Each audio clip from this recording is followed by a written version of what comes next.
Good morning friends. तो friends, अब हम लोग होल्डिंग कंपनी की इस प्रॉब्लम को सॉल्व करेंगे। चलिए पढ़ते हैं। On 31st March 2011, P Limited acquired 1,05,000 shares of Q Limited for rupees 12 lakh.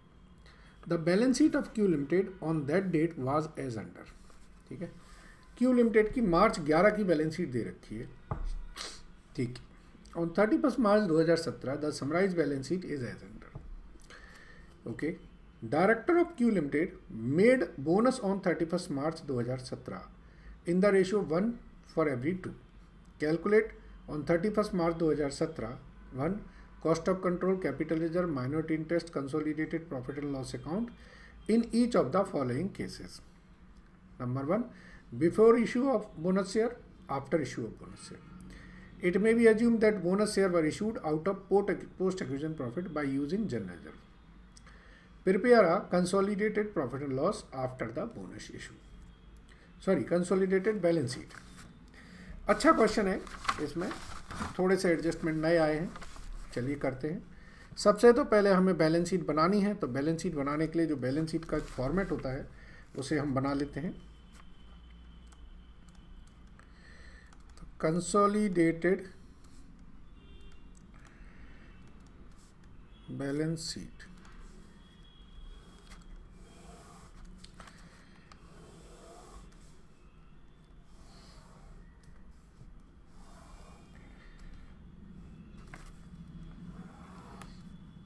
ठीक है, यहाँ पे नोट लिखेंगे और ये अमाउंट, नोट एंड अमाउंट. यहाँ होगा equities and liabilities.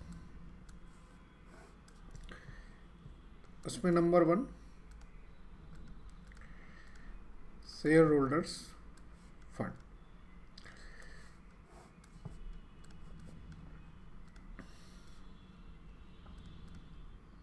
Share capital, reserve and surplus. Number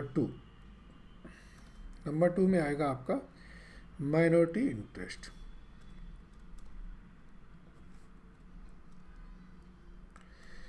number 3 current liabilities.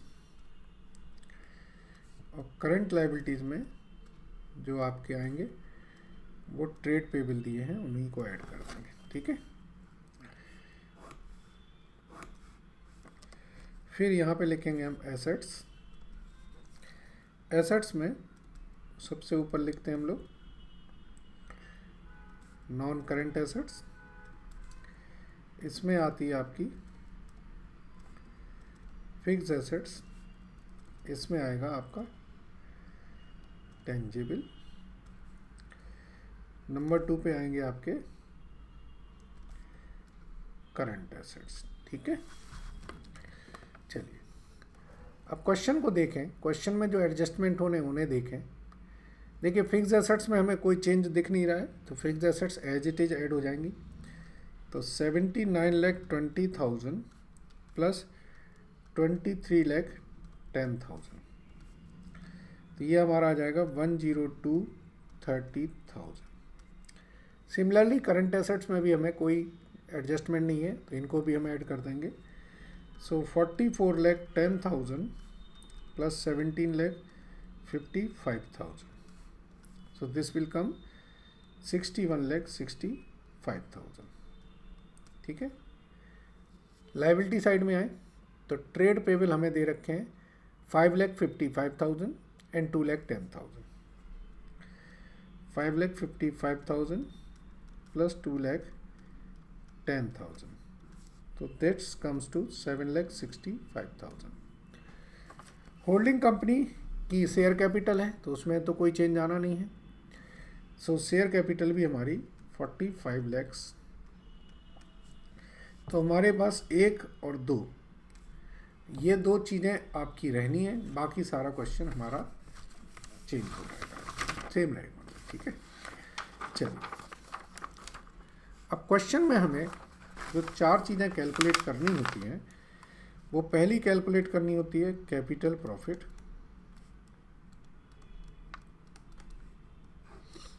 दूसरी चीज कैलकुलेट करते हैं हम लोग रेवेन्यू प्रॉफिट, ठीक है। तीसरी चीज होती है हमारी कॉस्ट ऑफ कंट्रोल, और चौथा होता है TMI, ठीक है। ये चार चीजें हम लोग कैलकुलेट करते हैं। कैपिटल प्रॉफिट का मतलब होता है अप टू एक्विजिशन तक के जो प्रॉफिट्स हैं वो हमारे कैपिटल प्रॉफिट्स होते हैं, और आफ्टर एक्विजिशन तक के जो प्रॉफिट्स हैं these are our revenue profits, ठीक है। सो नाउ लेट्स सी, जब हमारी बैलेंस शीट देखें तो बैलेंस शीट में हमारे पास सिर्फ ऊपर जो बैलेंस शीट दी है 2011 की, जब हमने एक्वायर किए थे शेयर, उस टाइम पर हमारे पास सिर्फ दो चीज़ें थी, pre incorporation profit and post profit and loss account. So ये प्री इनकॉर्पोरेशन प्रॉफिट थे 30,000 के, एंड जो प्रॉफिट एंड लॉस अकाउंट का बैलेंस था 60,000. So that was only 90,000 which we have, ठीक है। सो अगर मैं होल्डिंग कंपनी के शेयर की बात करूं तो ये 70% है, और MI का जो शेयर है वो 30% है। So this comes to 63,000 and 27,000, okay. Cost of control की बात करें तो हम लिखेंगे यहाँ पर अमाउंट पेड कितनी की हमने। अमाउंट पेड आपको क्वेश्चन में दे रखी होगी, ऊपर भी दे रखी होगी, 12 लाख रुपए हमने अमाउंट पेड की थी। तो अमाउंट पे की हमने 12 लाख। इसमें से आपकी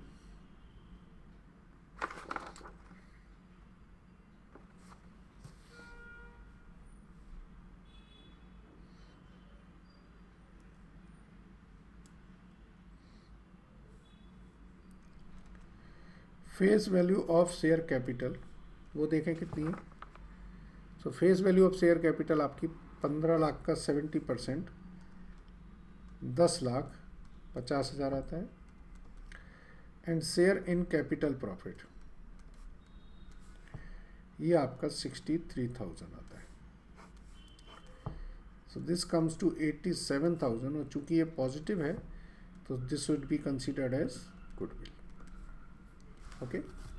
नाउ टोटल माइनॉरिटी इंटरेस्ट की बात करें तो टोटल माइनॉरिटी इंटरेस्ट में एक तो आपका face value of share capital आ जाएगा, वो आ गया आपका 4,50,000, ठीक है। दूसरा आपका शेयर इन कैपिटल प्रॉफिट आ जाएगा 27,000। अब तीसरा केस है शेयर इन रेवेन्यू प्रॉफिट। यहां पर हमें दो तरीके के केस हैं। एक तो इन्होंने पूछा है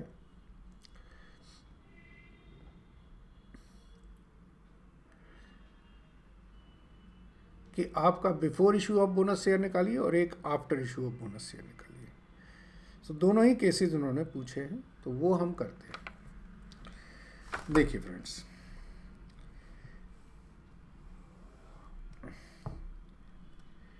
यहां हम बना लेते हैं बिफोर बोनस, और इसमें बना लेते हैं हम लोग आफ्टर बोनस, ठीक है।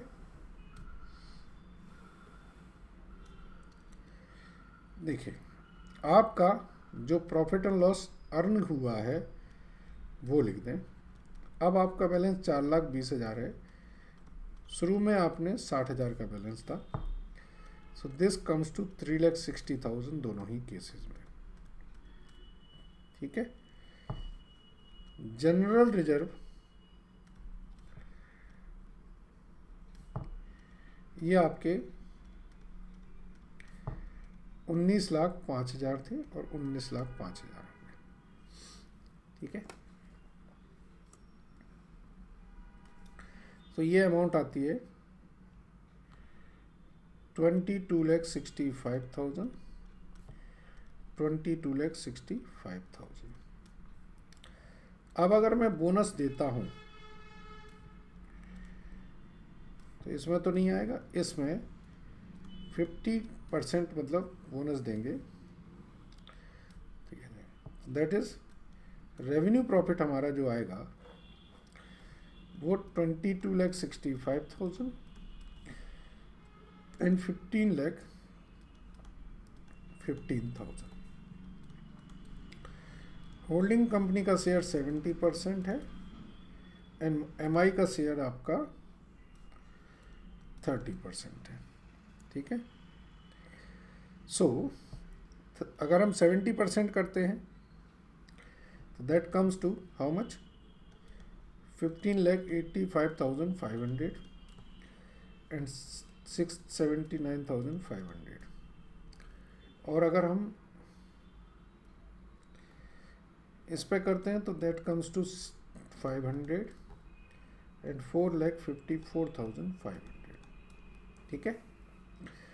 तो अब ये हमने कॉस्ट ऑफ कंट्रोल और ये दोनों निकालने हैं अलग अलग केसेस में। ये हमने मान लीजिए टीएमआई निकाल रहे हैं बिफोर बोनस के केस में, और ये कॉस्ट ऑफ कंट्रोल भी हमारी है बिफोर बोनस के केस में, ठीक है। तो उस केस में शेयर इन रेवेन्यू जो है that will be how much, 6,79,500। तो टोटल कितना आता है, इसका टोटल करेंगे तो दैट विल बी 1,56,500। क्लियर। अगर हम टीएमआई निकालें आफ्टर बोनस इशू के केस में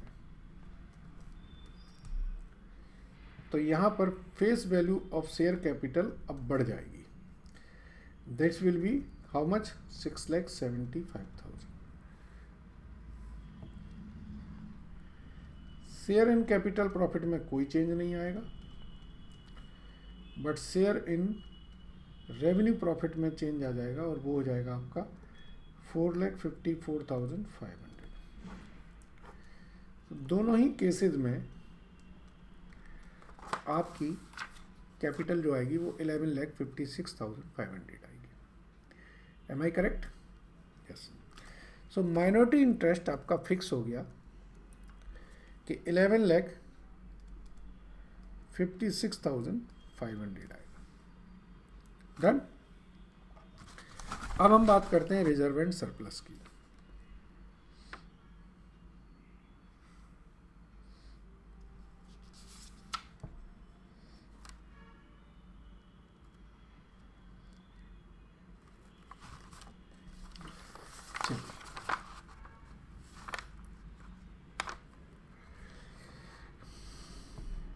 अब हम निकालते हैं कॉस्ट ऑफ कंट्रोल। अगर हम आफ्टर बोनस कैलकुलेशन करेंगे तो क्या होगा। अमाउंट पेड हमारी 12 लाख ही रहेगी, but face value of share capital अब बदल जाएगी, अब हो जाएगी 15,75,000 and share in capital profit 63,000 ही रहेगा। So this will be negative 4,38,000. Now this will considered as capital reserve. तो मैंने आपको दोनों केसेस कर दिए, ए और बी, ठीक है, A and B, A and B, ठीक है। अब हमें बैलेंस शीट बनानी है तो हम ये मान के चलते हैं कि बैलेंस शीट जो हम बना रहे हैं वो बना रहे हैं आफ्टर बोनस इशू के साथ में, ठीक है। तो अब नोट हमारा 1 बनेगा, वो किसके लिए बनेगा, रिजर्व एंड सरप्लस के लिए। चलिए बैलेंस शीट पे आइए। आपके पास सिक्योरिटी प्रीमियम है 9 लाख का, जनरल रिजर्व्स हैं 60 लाख के, 15,75,000 के पी एंड एल है। तो security premium 9 lakh, general reserve 60 lakh, capital reserve 4,30,000, profit and loss account 15,75,000, plus जो हमें सब्सिडरी कंपनी है उसका भी शेयर आएगा 10,60,500। सो इसको ऐड कर देंगे, सो दिस विल बिकम 26,35,500। इसका टोटल करें,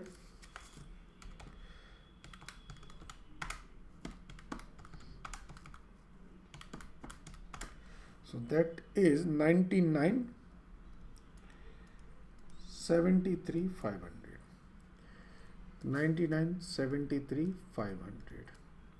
ठीक है, ये आपकी शेयर कैपिटल 45 लाख रुपए की है। इसका टोटल करेंगे, so that will come 1,63,095 and this is also 163,95।